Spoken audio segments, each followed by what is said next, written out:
I'd like to give you a bit of an overview now of Othello in terms of how it functions as a tragedy. It's easy to get lost in readings of Othello that focus on race and gender and things like that, but it's important not to lose focus on Othello as a tragedy. Now, tragedy goes back to Aristotle in the 4th century BCE, and Aristotle wasn't a playwright. He gave his observations in Poetics about the tragedies he watched. And what he noticed was that audiences didn't walk out of tragedies feeling depressed. In fact, they ended up walking out feeling exalted or having a purging of emotion. And the word we have for this is catharsis. And what he also noticed was the great tragedies had as their tragic hero a noble person, especially a king. And that the higher up the social ladder the tragic hero is, the greater the tragedy is. And what he also noticed was that the tragedy revolved around hamartia, or tragic flaw. Now this is a contentious term because for some people this hamartia is a character flaw, such as ambition in the case of Macbeth. For others, hamartia is a flaw in knowledge, such as Oedipus's lack of knowledge that his wife is indeed his mother.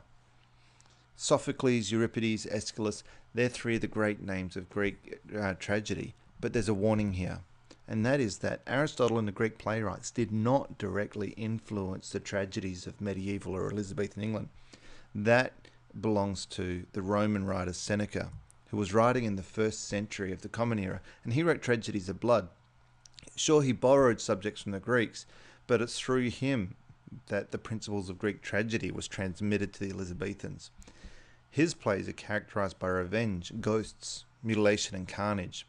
So revenge and ghosts we can clearly see in Hamlet. Mutilation and carnage we can clearly see in Titus Andronicus and even Macbeth. Seneca's violence occurred off stage and was reported, but Elizabethan audiences had an appetite for violence and horror and urged the action to take place on stage. Othello is problematic as a tragedy in many ways, because Othello is not a nobleman, rather he's a general and an outsider. There's an absence of the influence of the supernatural, and the effects of the tragedy in the play are personal rather than of significance to the state. Therefore, it's a domestic tragedy. Now, to elaborate on that point, if we consider Hamlet, the implications of that tragedy are for the whole state of Denmark. If we look at Macbeth, the implications are for the whole of Scotland. And so, Othello is a departure from that the tragedy does not have massive society significance. Othello's tragedy is contained within the world of Othello and Desdemona, and it's contained in Cyprus, away from the Venetian state. Othello, though, conforms in many ways to the Aristotelian model of tragedy.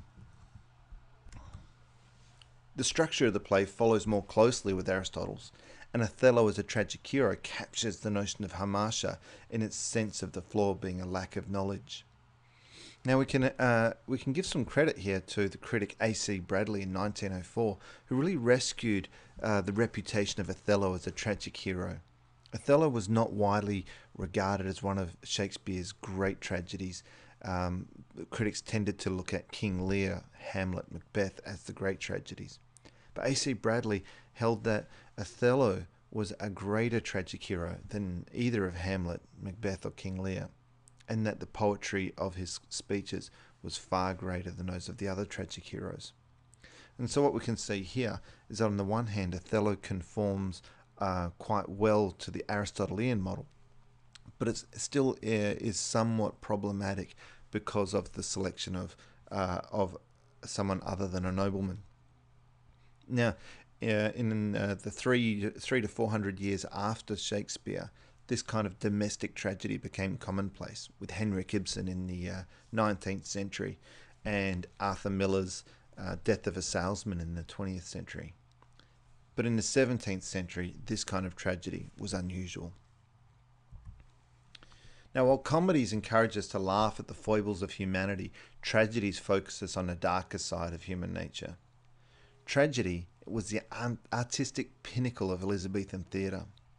And we see that in Shakespeare's own chronology, that the great tragedies, the King Lear, the Hamlet, Othello, Macbeth, came within 5 years of furious creative output and represent the maturity of Shakespeare as a writer.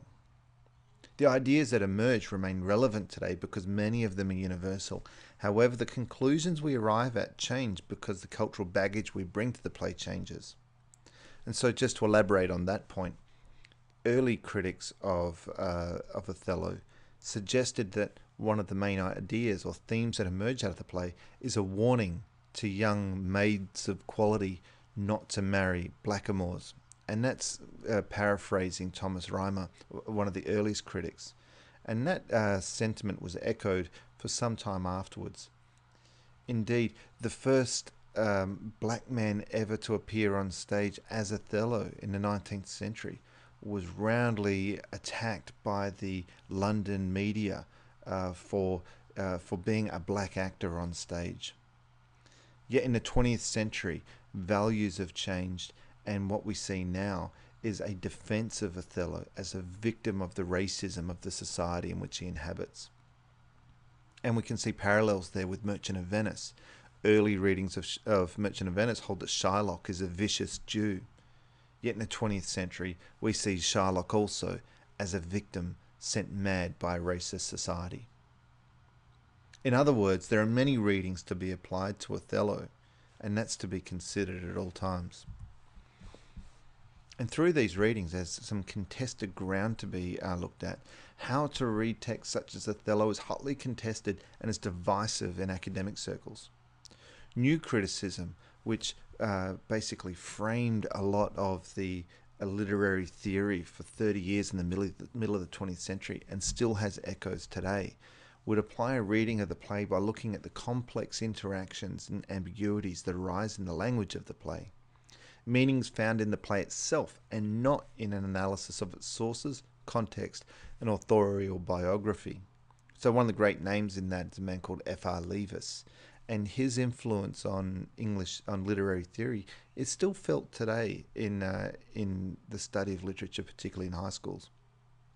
But political critics such as Jonathan Dollimore, who's a cultural materialist, might argue that traditional reading practices that stay within the text, they only serve the interests of the elite dominant class because they deflect attention from the social and economic factors contributing to the text. And so we have this tension between looking at literary texts as self-contained units of great art or as cultural texts that reflect and inform the values and ideologies in which they inhabit.